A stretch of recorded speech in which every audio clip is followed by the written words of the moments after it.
Hey guys, it's EDC here again. I'm coming today to show you the Leatherman MiniTool. It was produced from 1986 to 2004. The tools include a bottle opener and a can opener, clip point knife, and it's got hardwire cutters, needle nose pliers, regular pliers, a ruler,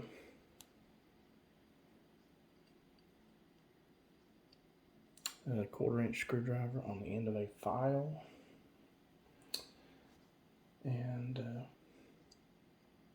it is approximately folded up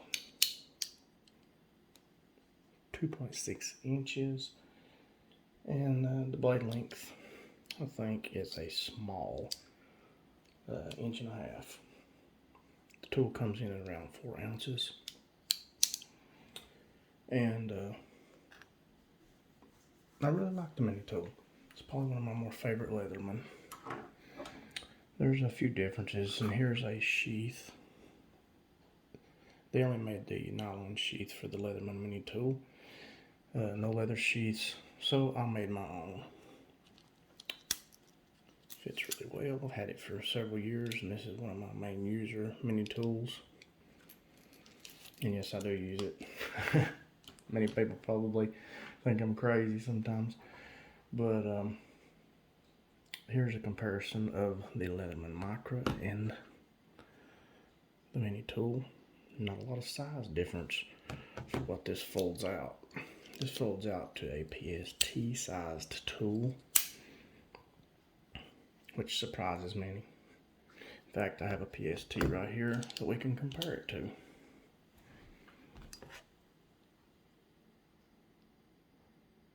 Very similar in size. And then the the Leatherman Mini also came in black oxide. These are a bit more rare. I've had mine for a long time, and they weren't as rare when I got mine. Here it is. I really like the way they look in the black oxide. I guess that's why so many people like them. And then in comparison, a PST in the black oxide, so it's very similar. Both of these are late model PST and mini tools from 2004-ish, I think.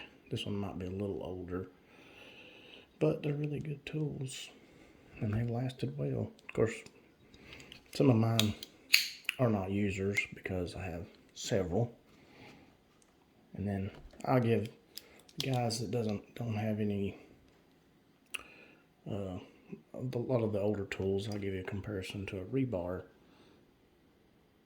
They're very much similar in size. The plier heads are a little bit, different.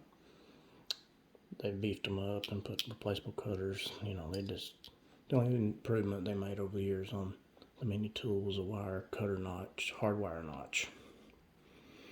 But you can fold them up like this, and you can see that they're still similar sized. But that wasn't the point of the MiniTool. The MiniTool came out right after the PST, well, a few years after, in 1986, as I said earlier. So the PST was out for probably 3 years, and then this was the next tool that Tim Leatherman came out with. Speaking of that, this tool is probably the second oldest mini that I have. I was actually fortunate enough to get Tim Leatherman himself to sign this one, which comes to my oldest tool. It was probably made in 1986, and I'm not sure how long, but as you can see, there's no stampings on the handle. The only thing that tells you it's a Leatherman is the plier head. It's a pretty cool little tool. I'm going to go back to this one. This was made from probably 1986 to 1988, and now I've got my tools scattered around, and I can't remember exactly. I think the differences on that one was it didn't have it didn't have any production date codes in the handle. And then it had, of course, Leatherman MiniTool on it, and then it had U.S. patent pending. And then Portland, Oregon. I think that was the only difference between the newer ones. The newer ones, let's see, probably one of these. No longer says patent pending, it says U.S. patent 4744272, and then Portland, Oregon. And still some of these didn't have production codes, but like this one here, it is. I forget the actual date code of this one. This is another one of my users. I actually had 2 users. But it started making date codes in 1992 on them. So after that, you can tell exactly how old your mini tool is. I do have one new in the box.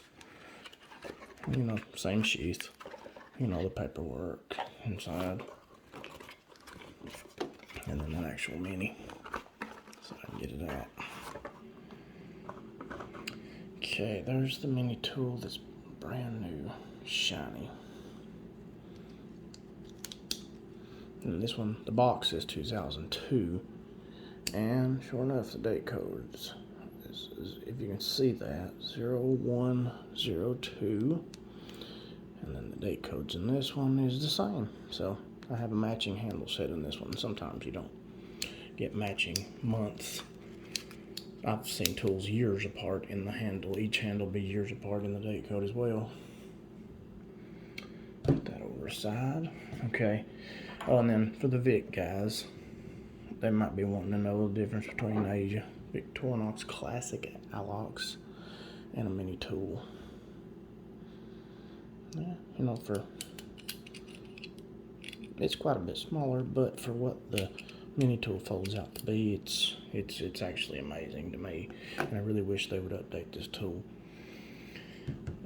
Shout out to multitool.org, the place where I get or have gotten all my information about multi-tools over the years. I've been a part of helping find out some of the information as well, and I'm a moderator there. And if you happen to stop by, I'm Poncho65 there, and you can give me a shout out. And also check out my Instagram page. You know, give it a like, follow, and let's look at the paperwork on the Mini. Got that Leatherman MiniTool, and then it shows all the uses, a bunch of words. Okay, and let's see. Was there anything else I was going to compare it to? Can't remember. That may be all, guys. Thanks for listening and watching. Remember, give a like, follow, comment, hit the bell icon if you want notifications of all my content. And again, one of the shots of the Leatherman MiniTool with no stampings. That's the coolest one in my collection, except for maybe the signed one. You know, that's pretty high up there. Thanks again. See y'all next time.